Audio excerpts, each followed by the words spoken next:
Ladies and gentlemen, welcome back to Data Dispatch. Hope you guys have all had a wonderful day. We're going to be talking about Palantir Technologies because a ton is going on. We have number one, they have came out with an announcement regarding an expansion of a contract that plays into the defense sector, which Palantir has been very involved with here in the previous few weeks. And we actually see Palantir's price come down today, along with the broader market that is showing some signs of cooling off. We've been talking about when is this going to happen for Palantir, especially since the valuation has been completely tossed out the window. And Palantir has been climbing up like 5 to 6% every day and setting all-time highs on a repeated basis. When was this pullback going to happen? We're seeing one right now, but is even being bought back in the after hours. So if you're new to the channel or a returning viewer, thank you so much for watching. Hit that like button, subscribe for daily videos. We're so close to 19,000 subs. And of course, I'm not a financial advisor. I'm collecting all the data and dispatching it to you. Now pop it up here. Palantir closes at 72.46. And right now in the after hours and on overnight trading on Robinhood is sitting right now at $74, which you can see is actually a little bit of a rebound than what we saw. In yesterday's video and what we saw in the overnight trading and right at market open, Palantir was at $82. And this could have likely been here from this expansion contract. They announced the expansion of its contract with the U.S. Special Operations Command. Now, Palantir stock, this article talks about, initially gained some momentum, but then we saw a reversal. However, under this expanded contract with the U.S. Special Operations, Palantir will be the lead software integrator for its mission command system. And this one-year contract is valued at $36.8 million. And this really shows Palantir's expansion into the defense sector. We've seen its involvement with L3Harris, and of course Palantir last week had basically made that announcement that it is going to be launching a new consortium with Defense Technology and Duro to ensure that the government leads the world in artificial intelligence. We saw that, and especially after all this news, I think Palantir finally just needed a little bit of time to cool off. And that's where we're seeing in terms of the retreated area that we saw on Monday's trading session after hitting these all-time highs. Now, Palantir Technologies, everybody that talks, what you see here, especially people getting in at these prices or have been sitting in for a long time or maybe more recently looking at Palantir. Palantir has more than quadrupled this year without a ton of pullback. So remember that with the AI boom that we've seen, with the momentum that we've seen, especially into Palantir, coming down about 5% today after a quadrupling, that does not bother me personally or surprise me one bit. So you're going to see people out there that are going to say, I knew Palantir is going to go pull back, blah, blah, blah, blah, blah, blah, blah. Listen, the valuation is sky high. When is that connection going to come more of a reality in terms of the fundamentals behind Palantir? And right now what we've seen is this astronomical skyrocket. Things do not always go up. And we've talked about this before, that things can come down. However, riding the momentum, riding the wave, what we've seen for Palantir, this doesn't necessarily mean that it's the end. We could see a buyback here at the dip, which is kind of what we're currently seeing at about the 73.74, or we could not. We could see it even drop down even further, which could be a good clearance zone for a lot of people trying to get entry into Palantir that do not want to pay for its current premium prices.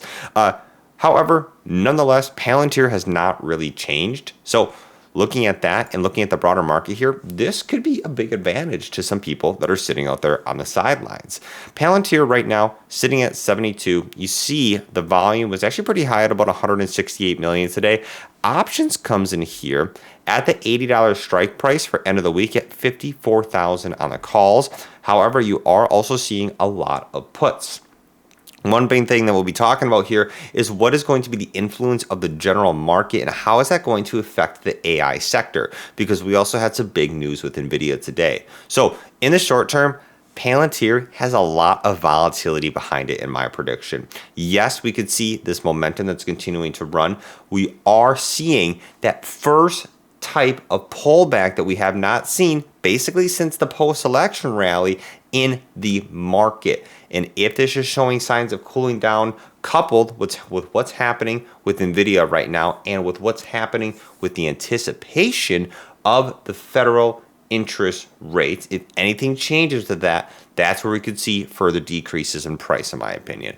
And that leads into what's happening in the market. In the broader market, we actually do have the big indexes, S&P 500, NASDAQ, Dow Jones, coming down about 0.5 to 0.6% across the board here. And what you see with the futures that are flatlining right here, we're seeing Oracle, a big stock here, actually falling more than 7% after they posted fiscal second quarter results that missed Wall Street expectations. And you're seeing NVIDIA that also declined.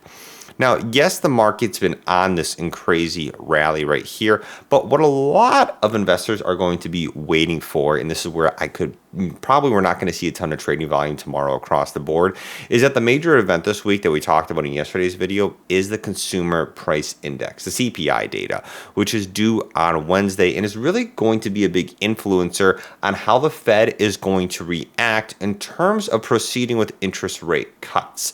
Now, you have the 18th of December, the FOMC meeting that's going to headline what they're going to be doing in terms of interest rates. Right now, the market is pricing in like an 80% probability that we're going to see another reduction of the federal funds rate of about 25 basis points.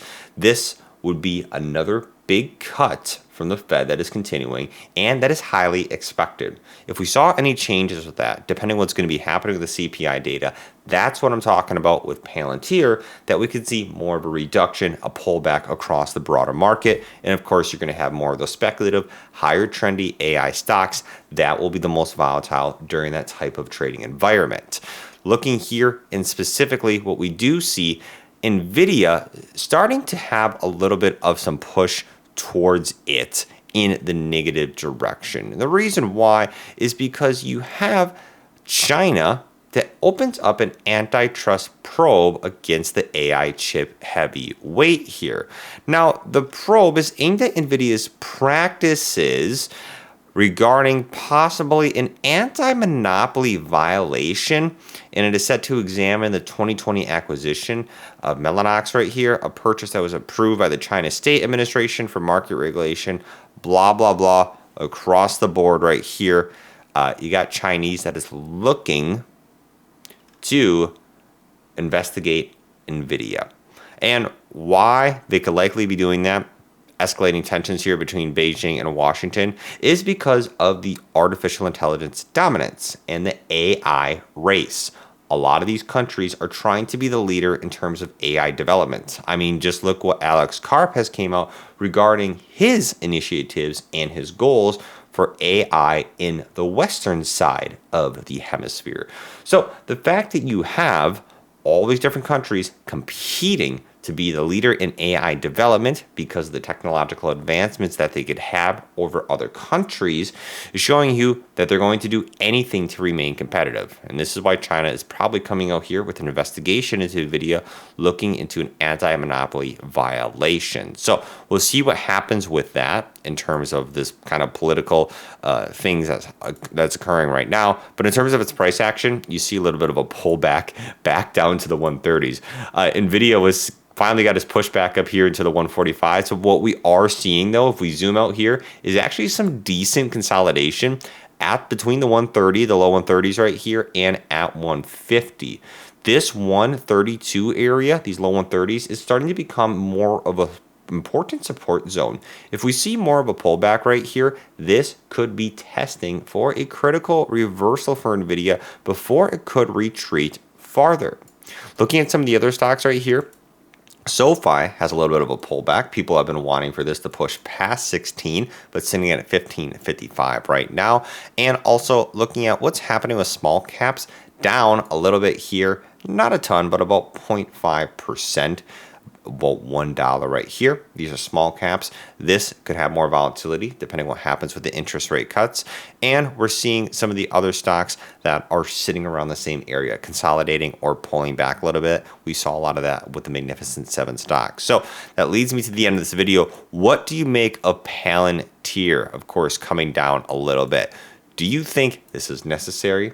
Do you think that this dip is going to be bought right back and we're going to continue to see this acceleration and the market just need a little bit of a coolback or a little bit of a pullback for a day? Or do you think this will continue to see some selling pressure? What's your opinion? I'd love to hear it. Peace out, take care, and I'll catch you guys later.